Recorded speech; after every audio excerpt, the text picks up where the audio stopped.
Update muna nga tayo sa mundo ng basketball, partikular na sa Gilas, Pilipinas.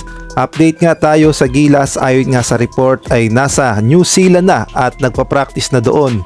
Samantalang si Robert Bolick, Jordan Heading at gay na rin si Arvin Tolentino pinababalik na sa Gilas, Pilipinas, ngunit bago yan. Pakipindot naman ang like, subscribe at ang notification bell para updated ka sa lahat ng aking ina-upload. At kung gusto mong magpa-member sa aking channel ay pindutin mo lamang ang join at automatic ka na sa mga shoutout. Spotted na nga ang Gilas, Pilipinas sa airport ng Auckland, New Zealand dahil alam nating lahat na bukas na ang rematch nila kontra sa men's basketball ng New Zealand at pinaghahandaan talaga yan ng Gilas, Pilipinas dahil gusto nga nilang makabawi sa masakit nilang pagkatalo kontra sa Chinese Taipei, kaya naman porsigido ang mga Gilas players na makabawi at manalo kontra New Zealand. At dito nga makikita natin na wala silang sinasayang na oras, pagkalapag ay practice agad ang mga Gilas players.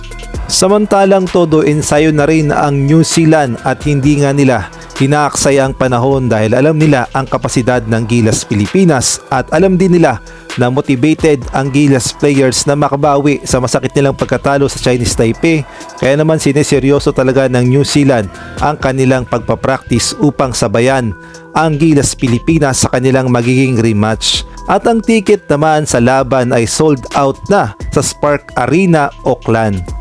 Kaya naman expected na natin na matinding bakbakan ang mangyayari sa pagitan ng New Zealand at sa Gilas, Pilipinas dahil parehong naghahabol sa Group B at gusto nilang sila ang pare-parehong mag-top seed sa Group B, kaya naman wala talagang magpapatalo bukas, kaya abangan natin ang magiging performance ng Gilas, Pilipinas kontra nga dito sa New Zealand. Samantalang ayon naman sa report ng Abante Sports Now, hinahanap na raw o pinababalik na ng mga Gilas fans sila Robert Bolick, Arvin Tolentino at gay na rin si Jordan Heading sa Gilas, Pilipinas. Ang problema daw kasi ng mga Gilas player ngayon ay kulang na kulang sa outside shooting, kaya naman maasahan talaga ang tatlong ito at lalong lalo na napakataas ng kanilang percentage pagdating sa shooting sa PBA, kaya naman hinahanap na talaga sila ng mga Gilas fans at sana daw ay ma-consider na makabalik sila sa Gilas, Pilipinas at lalong lalo na nalalapit na ang FIBA Asia Cup at kailangan natin ng mas maraming shooter. Sa naging laban daw kasi sa Chinese Taipei ay tanging si Justin Brownlee lamang ang gumagawa at si Dwight Ramos. At nahihirapan daw talaga ang Gilas, Pilipinas pagdating sa outside shooting, kaya naman kailangan daw talaga ng Gilas, Pilipinas ang tatlong ito.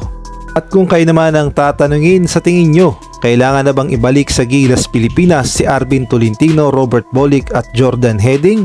Maaari kayo magbigay ng komento sa comment section.